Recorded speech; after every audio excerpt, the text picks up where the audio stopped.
folks, welcome to another Street Along hosted by Independent Street Yarns. This Street Along we are going to make the Purl Code by Isabel Kramer. I love this pattern. I love the shape of the sweater and the fact that you can use Morse code to code secret messages into the sweater is amazing, and I'm very excited to share this with you. This first episode is simply tips and tricks. If you are a proficient knitter, this is probably the only episode that you need to watch, but this is a little bit of a complicated project, so I wanted to give you a heads up on a few things to make it go easier. Tip number one, there is a lot going on in this pattern, so please sit down and circle all of the stitch counts that are in your size so that you don't get confused. I know I got confused easily because they're in big paragraph formats. So make sure you circle all of the stitch counts related to the size that you're making.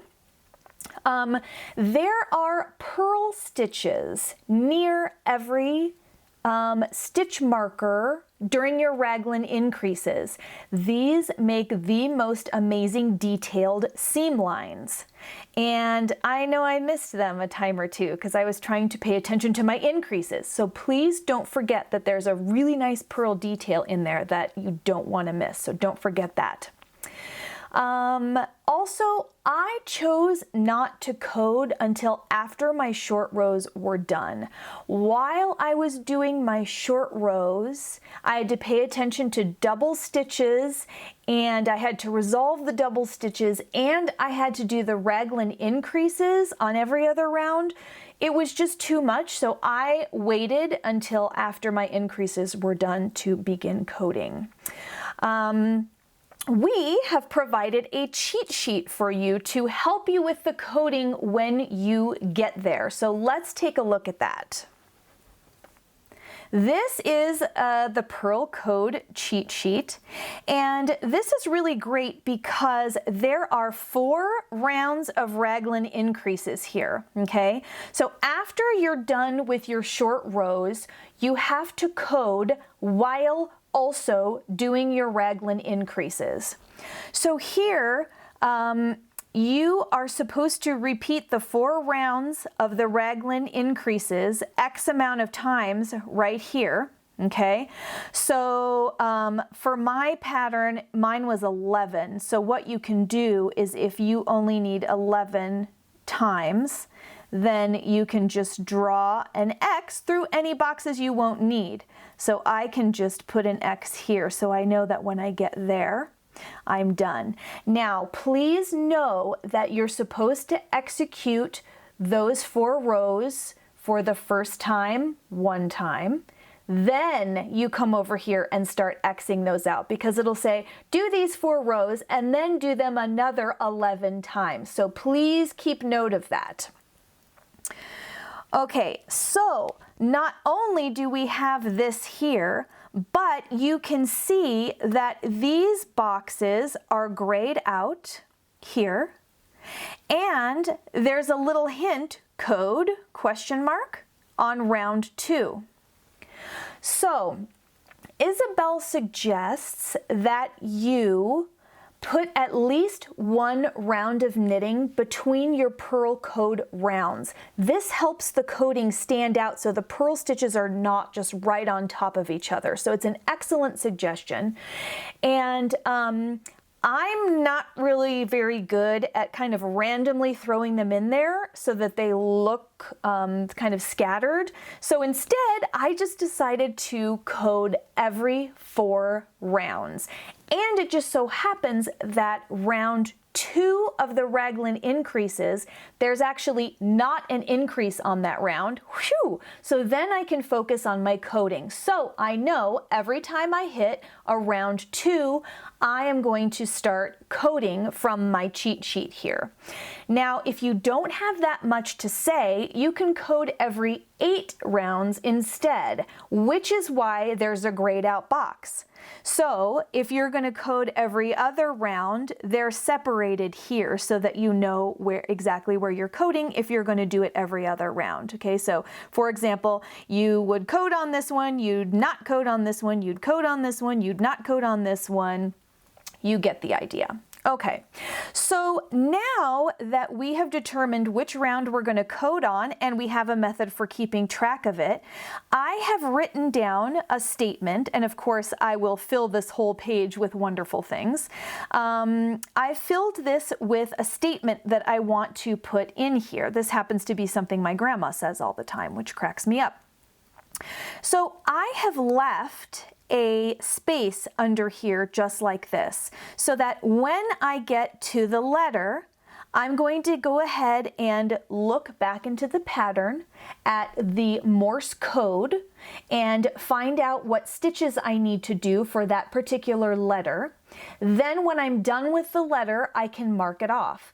Now, spaces between the letters are 3 stitches. So what I would do if I were you is when you're done with a letter, then just do your 3 stitches for your space, okay? Then you'll come back over here, you've done the letter, you've done the 3 stitches for your space, and then you can mark it off, okay?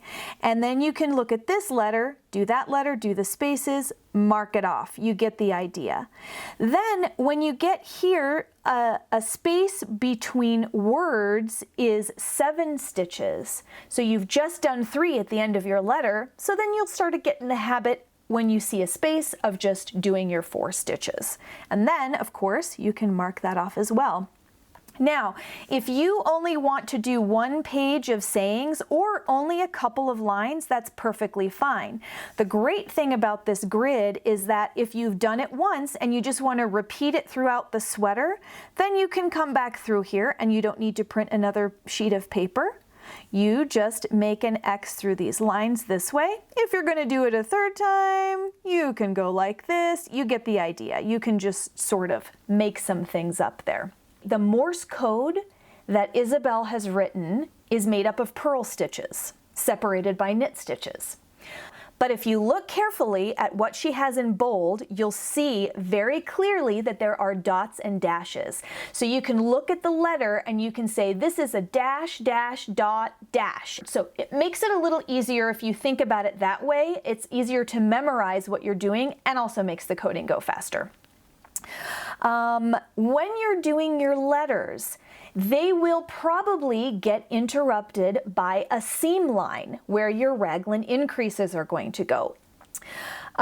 Please know that the seam line is made up of 3 stitches. The purl stitch is actually the seam line, but you really want to leave the knit stitches on either side of that seam line intact. So don't code through those 3 stitches. You can code right up to those, work the 3 stitches for the seam line, and then you can begin coding again on the other side. A lot of times a letter will get interrupted even at the end of a round. So you might have like half a letter and then you have to go through your raglan increases before you get back to round 2 so you can pick that letter up. It's absolutely fine. You're putting your intention into the sweater, which is the most important part anyways. Let's see. Please keep an eye out on the tech support page for the Purl Code Street Along on my website, which is auroratalksknit.com. When I am finished with mine, I will give you a word count on how many words I was able to fit into my sweater while doing the code every 4 rounds. I have a lot to say. I'm really wordy, so I'm going to code every 4 rounds. Finally, the hardest part is just deciding what beautiful words to put into your sweater. Since we are technically starting this on Thanksgiving Day, gather up some wonderful things that you are thankful for and jot them down so that you can turn them into words and phrases onto your cheat sheet that you can code into your sweater so that you can always walk around with all the things that you're thankful for coded right into the sweater.